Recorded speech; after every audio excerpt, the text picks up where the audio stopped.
Assalamualaikum warahmatullahi wabarakatuh. Perkenalkan, nama saya Nurul. Di sini saya akan menjelaskan tentang asuhan keperawatan pada lansia dengan masalah katarak. Nah, anggota kelompok saya ada Mawalda, Rio, dan juga Arianti. Langsung saja kita bahas teori dan aspeknya. Jadi kita bahas, yang pertama ini ada pengertian katarak. Katarak adalah kekeruhan lensa mata atau kapsul lensa yang mengubah gambaran yang diproyeksikan pada retina. Katarak merupakan penyebab umum kehilangan pandangan secara bertahap. Nah, dalam referensi lain, dikatakan bahwa katarak merupakan keadaan di mana terjadi kekeruhan pada serabut atau bahan lensa di dalam kapsul lensa. Umumnya terjadi akibat proses penuaan dan sering terjadi pada usia lebih dari 65 tahun. Yang selanjutnya ada etiologi. Nah, yang pertama itu ada usia. Biasanya usia ini mengenai pada orang yang sudah lanjut di atas 65 tahun ke atas. Selanjutnya ada trauma karena terpapar sinar radio X atau benda-benda radioaktif. Selanjutnya ada penyakit mata seperti uveitis, penyakit sistemis seperti DM, dan defek kongenital atau bawaan lahir. Selanjutnya ada manifestasi klinis. Katarak didiagnosis terutama dengan gejala yang subjektif. Biasanya, pasien mengalami penurunan ketajaman penglihatan dan silau, serta gangguan fungsional sampai derajat tertentu yang diakibatkan karena kehilangan penglihatan. Nah, temuan objektif biasanya meliputi pengembunan serta mutiara keabuan pada pupil sehingga retina tak akan tampak dengan oftalmoskop. Yang kedua, ketika lensa sudah menjadi opak, cahaya akan dipendarkan dan bukannya ditransmisikan dengan tajam menjadi bayangan terfokus pada retina. Hasilnya, pandangan akan kabur atau redup, menyilaukan dengan distorsi bayangan dan susah melihat di malam hari. Pupil yang normalnya hitam ini akan tampak kekuningan, abu-abu, atau bahkan seperti ada putih. Lalu, katarak biasanya terjadi bertahap selama bertahun-tahun. Nah, ketika katarak sudah sangat memburuk, lensa koreksi yang lebih kuat pun tak akan mampu memperbaiki penglihatan. Yang selanjutnya ada patofisiologi. Nah, dalam keadaan normal, transparansi lensa terjadi karena adanya keseimbangan antara protein yang dapat larut dalam protein yang tidak dapat larut dalam membran semi-permeable. Apabila terjadi peningkatan jumlah protein yang tidak dapat diserap, dapat mengakibatkan penurunan sintesa protein. Nah, perubahan biokimiawi dan fisik dan protein disebut mengakibatkan jumlahnya protein dalam lensa melebihi jumlah protein dalam bagian yang lain, sehingga membentuk suatu kapsul yang dikenal dengan nama katarak.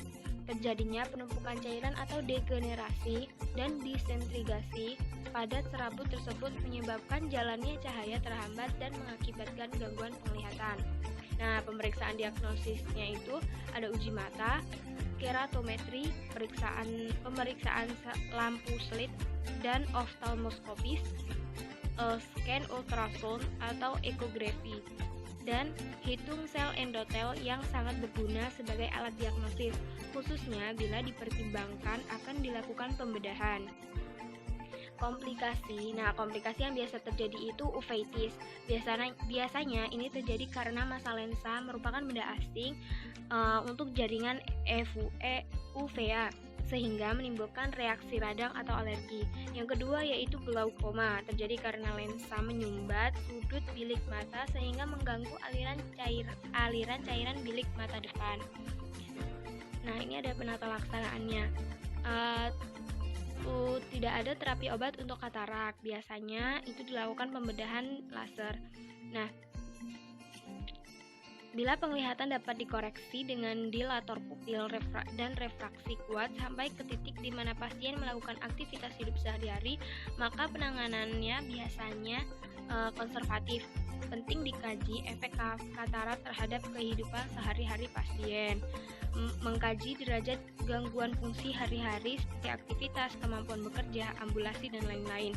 Sangat penting untuk menentukan terapi mana yang paling cocok bagi masing-masing penderita. Nah, ini biasanya itu ada pembedahan. Pembedahan ini bagi mereka yang memerlukan penglihatan akut untuk bekerja atau keamanan. Selanjutnya, pembedahannya itu ada dua macam, yaitu ekstra intrakapsuler dan ekstrakapsuler. Nah, lanjut saja ke asuhan keperawatannya. Yang pertama ada pengkajian. Nah, seperti biasa di pengkajian selalu ada biodata yang terdiri dari identitas klien, dari nama, umur, jenis kelamin, status perkawinan, agama, suku bangsa, pendidikan, pekerjaan, alamat, dan nomor register. Yang kedua itu ada riwayat kesehatan, keluhan utama. Nah, biasanya keluhan utamanya itu penurunan ketajaman penglihatan dan silau. Yang kedua ada riwayat kesehatan masa lalu. Biasanya ditemukan masalah seperti kesulitan membaca, pandangan kabur, pandangan ganda, atau hilangnya daerah penglihatan soliter. Perawat harus mampu menemukan apakah masalahnya hanya mengenai satu mata atau kedua mata, dan berapa lama pasien sudah menderita kelainan ini. Riwayat kesehatan sekarang. Eksplorasi keadaan atau status okuler umum pasien, seperti pertanyaan misalnya apakah ia mengenakan kacamata atau lensa kontak, apakah pasien mengalami kesulitan melihat atau fokus pada jarak dekat atau jauh. Selanjutnya, contoh pertanyaannya, apakah ada keluhan dalam membaca atau menonton televisi? Bagaimana dengan masalah membedakan warna atau masalah dengan penglihatan lateral atau perifer? Nah, yang selanjutnya ada riwayat kesehatan keluarga. Nah, kita harus mengkaji apakah di dalam keluarga tersebut ada penderita katarak juga. Nah, yang ketiga itu ada pemeriksaan fisik. Pada inspeksi mata akan tampak pengembunan seperti mutiara keabuan pada pupil, sehingga retina tak akan tampak dengan oftalmoskop. Katarak terlihat tampak hitam terhadap refleks fundus ketika mata diperiksa dengan oftalmoskop direct. Pemeriksaan slit lampu menggunakan pemeriksaan katarak secara rinci dan identifikasi lokasi opasitas dengan tepat. Katarak ini biasanya terkait dengan usia dan terletak di daerah nukleus, korteks, atau subkapsular. Katarak terinduksi steroid umumnya terletak di subkapsular posterior. Tampilan lain yang menandakan penyebab okular katarak dapat ditemukan antara lain deposisi pigmen pada lensa menunjukkan inflamasi sebelumnya atau kerusakan iris menandakan trauma mata sebelumnya. Itu ada yang selanjutnya ada perubahan pola fungsi. Nah, data yang diperoleh dalam kasus katarak menurut Gordon sebagai berikut. Persepsi terhadap kesehatan, seperti bagaimana pasien memelihara kesehatannya, adakah kebiasaan merokok, konsumsi alkohol, riwayat pemakaian obat, dan lain-lainnya. Selanjutnya ada pola aktivitas atau latihan, bagaimana pasien ini melakukan aktivitas atau perawatan diri di kesehariannya.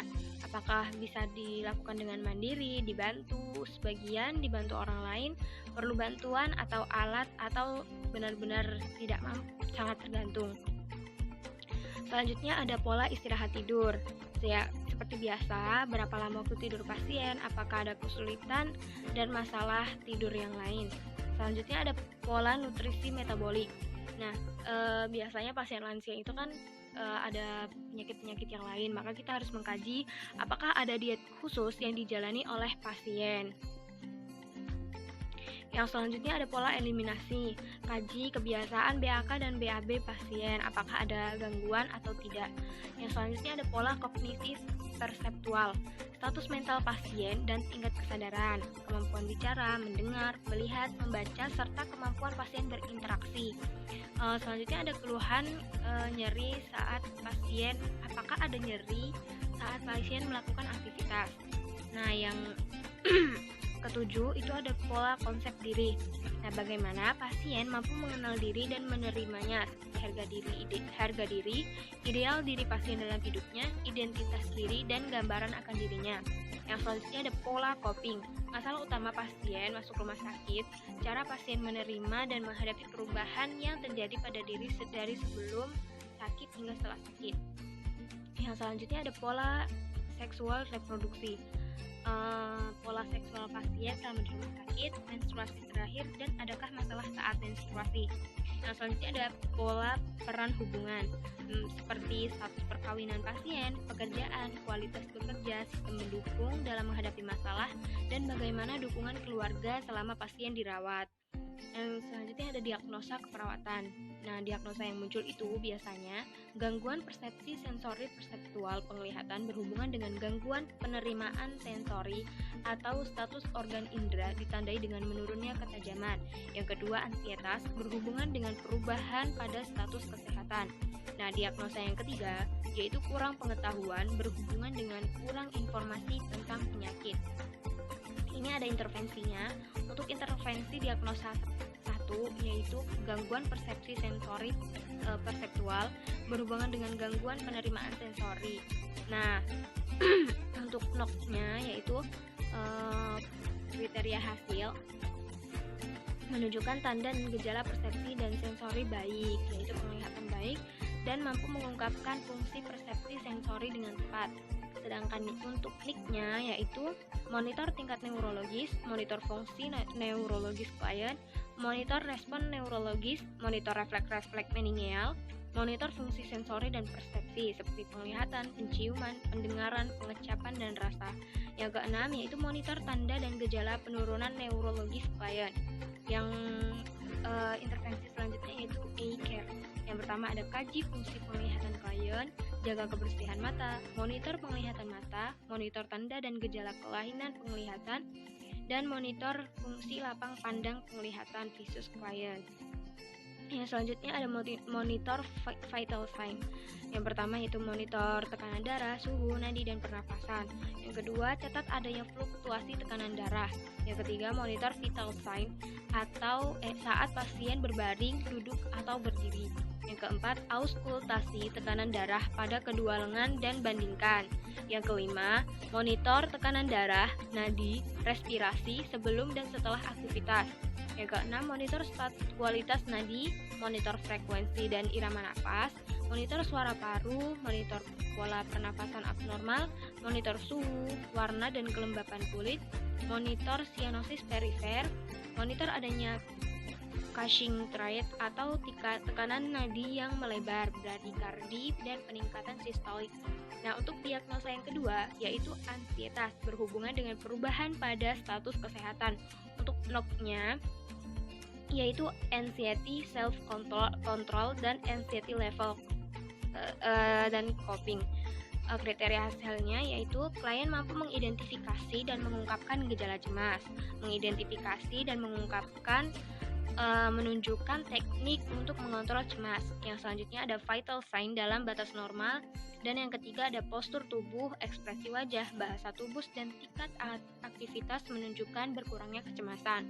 Untuk intervensinya yaitu ada anxiety reduction. Yang pertama, gunakan pendekatan yang menenangkan. Nyatakan dengan jelas harapan terhadap pelaku pasien. Jelaskan semua prosedur dan apa yang dirasakan selama prosedur. Yang keempat, pahami perspektif pasien terhadap situasi stres. Yang kelima, temani pasien untuk memberikan keamanan dan mengurangi takut. Yang keenam, dorong keluarga untuk menemani. Lakukan back atau neck rub. Dengarkan dengan penuh perhatian, identifikasi tingkat kecemasan, bantu pasien mengenali situasi yang menimbulkan kecemasan, dorong klien untuk mengungkapkan perasaan, ketakutan, dan persepsi, instruksikan kepada klien menggunakan teknik relaksasi, dan berikan obat untuk mengurangi kecemasan. Dan untuk diagnosa yang ketiga yaitu kurang pengetahuan berhubungan dengan kurang informasi tentang kesehatan.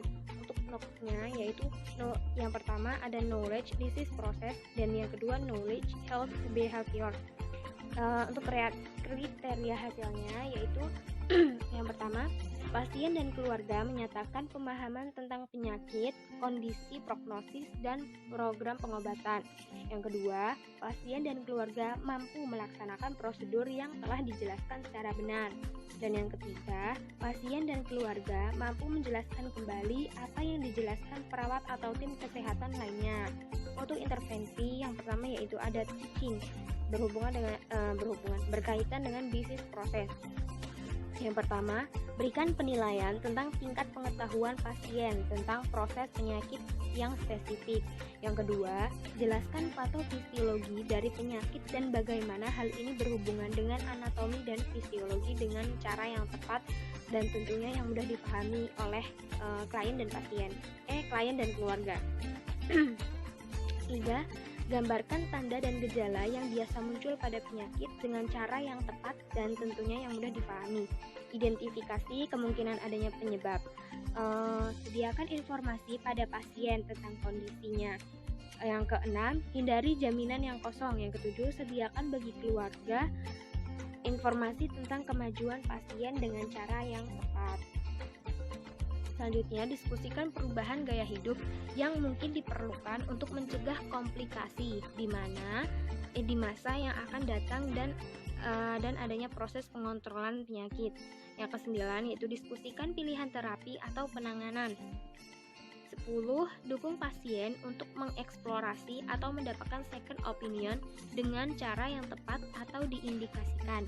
Yang ke-11, rujuk pasien pada grup atau agensi di komunitas lokal dengan cara yang tepat. Yang ke-12, instruksikan pasien mengenal tanda dan gejala untuk melaporkan pada pemberi perawatan kesehatan. Nah, selanjutnya ada implementasi.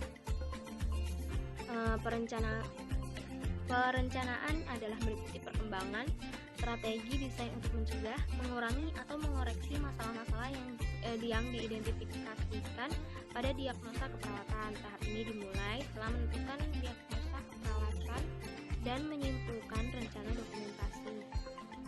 Nah, selanjutnya ada evaluasi, yaitu tindakan intelektual untuk melengkapi proses keperawatan yang menandakan seberapa jauh diagnosa keperawatan, rencana tindakan, dan pelaksanaannya sudah dicapai. Biasanya di sini kita bisa menentukan apakah tindakan itu perencanaan yang telah dibuat efektif untuk menangani masalah yang ada pasien, atau perlu dilakukannya perencanaan kembali, perencanaan keperawatan, dan apakah rencana keperawatan yang telah dibuat bisa dihentikan karena kondisi pasien yang sudah membaik. Kesimpulannya, katarak menjadi penyebab kebutaan nomor 1 di dunia karena penyakit ini menyerang tanpa disadari oleh penderitanya. Katarak terjadi secara perlahan-lahan. Katarak baru terasa mengganggu setelah 3-5 tahun menyerang lensa mata. Selanjutnya, penderita rata-rata berasal dari ekonomi lemah, sehingga banyak di antara mereka yang tidak tersentuh pelayanan kesehatan. Dan kebanyakan katarak terjadi karena proses degeneratif atau semakin bertambahnya usia seseorang. Bahkan dari data statistik, lebih dari 90% orang berusia di atas 65 tahun menderita katarak. Sekitar 55% yang berusia 75-85 tahun daya penglihatannya berkurang akibat katarak. Nah, sekian yang bisa saya sampaikan, kurang lebihnya mohon maaf. Saya akhiri, wabillahi taufik wal hidayah. Wassalamualaikum warahmatullahi wabarakatuh.